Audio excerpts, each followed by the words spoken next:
मानवतेला लाजवेल अशी घटना यूपीच्या कुशीनगरमध्ये समोर आली आहे। इथं 12वा पट्टी परिसरात एका गरीब गावकऱ्याला आपल्या पत्नी आणि नवजात बाळाला रुग्णालयातून वाचवण्यासाठी आपल्या 2 वर्षाच्या मुलाला विकावं लागलं।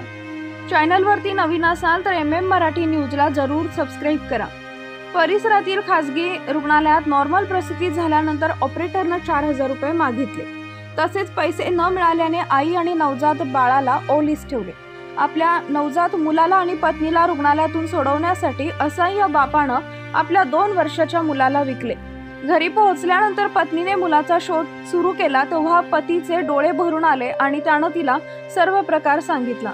बरवापट्टी पोलीस स्टेशन हद्दीतील दशावा भेड्डीहारी परिसरातील रहिवासी हरेश पटेल यांची पत्नी लक्ष्मीना देवी यांना प्रसूती वेदना होत होत्या।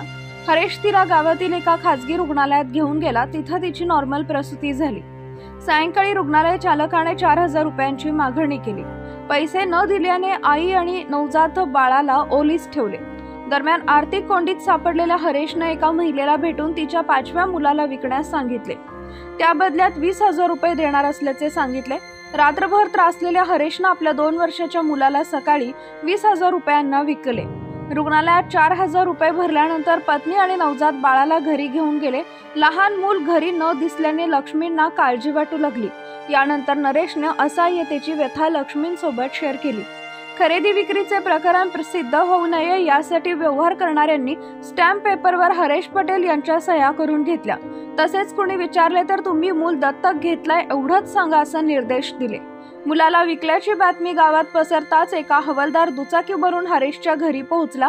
मुलाची विक्री केल्याप्रकरणी कारवाई करण्याची धमकी देऊन हवालदारानं 5000 रुपये घेऊन गेल्याचं हरेशनं गावकऱ्यांना सांगितलं। हवालदाराच्या या कृत्याची गावातही चर्चा आहे। ही बाब त्यांच्या निदर्शनास आल्यानंतर पोलीस अधीक्षकांनी हवालदाराची चौकशी केली।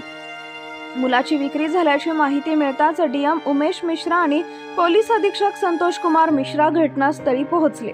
डीएम उमेश मिश्रा यांनी सांगितले की हे मूल बनावट गॉडफादरच्या आधारे देण्यात आले असून तपासानंतर मूल परत मिळवण्यात आलं आहे। एसपी उमेश मिश्रा म्हणाले की या संपूर्ण प्रकरणात सीओ तमुख हिराज यांना या प्रकरणाची चौकशी करून कारवाई करण्याचे निर्देश देण्यात आले। पैशाअभावी गर्भवती महिलेला ओलीस ठेवणाऱ्या रुग्णालयाच्या चालकाला अटक करण्यात आली आहे। या प्रकरणाची चौकशी करण्यात येत असून दोषी आढळल्यास त्यांच्यावर कडक कारवाई करण्यात येईल। या प्रकरणातील सर्व दोषींवर लवकरच कारवाई केली जाईल।